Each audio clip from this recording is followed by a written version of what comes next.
মৌলভীবাজারের শ্রীমঙ্গল উপজেলার হরিণছড়া চা বাগানে বুধবার দিবাগত রাতে সেপটিক ট্যাঙ্কে মোবাইল ফোন পড়ে যায় এক চা বাগান শ্রমিকের। সেটি তুলতে ট্যাঙ্কে নেমে একজন সঙ্গে সঙ্গে অচেতন হয়ে পড়েন।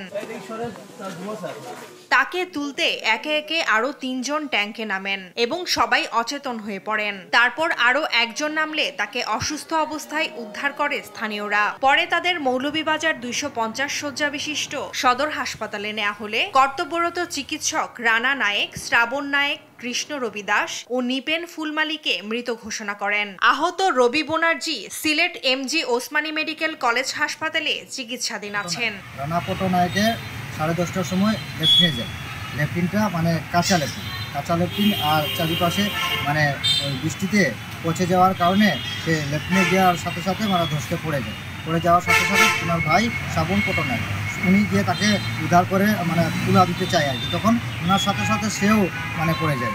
লিপেন ফুলমালি এবং কৃষ্ণা রবিদাস ওনারা ওনার সাথে গিয়ে তাদেরকে উদ্ধার করার প্রেক্ষিতে ওই গ্যাসের কারণে বিষাক্ত গ্যাসের কারণে ওনারা আর পার হতে পারে নাই। পরবর্তী সময় আরেকটা ছোটো ভাই রবি বুনার্জি যায়, উনিও ওইভাবে পড়ে যায়, কিন্তু উনি ধাসনার সামনে থেকে যায়।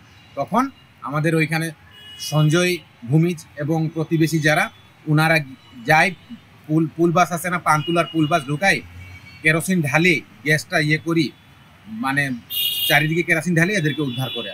সেপটিক ট্যাঙ্কের গ্যাসের বিষক্রিয়ায় তাদের মৃত্যু হয়েছে বলে ধারণা করছে হাসপাতাল কর্তৃপক্ষ। তারা একটি সেপটিক ট্যাঙ্কে কাজ করার সময় তারা গ্যাসের কারণে শ্বাসরুদ্ধ হয়ে মারা গেছে। বর্তমানে তাদেরকে আমরা পোস্টমর্টমের জন্য আমাদের মর্গে রাখা হয়েছে। 4 জনই ব্রড ডেথ ছিলেন।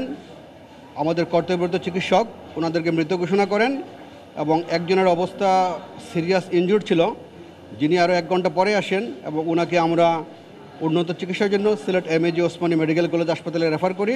তারা সবাই হরিণছড়া চা বাগানের শ্রমিক পরিবারের সদস্য। ময়লা পানি কত? 2.5 foot. Farzana Afroz Tumpa, news desk, দেশ টিভি।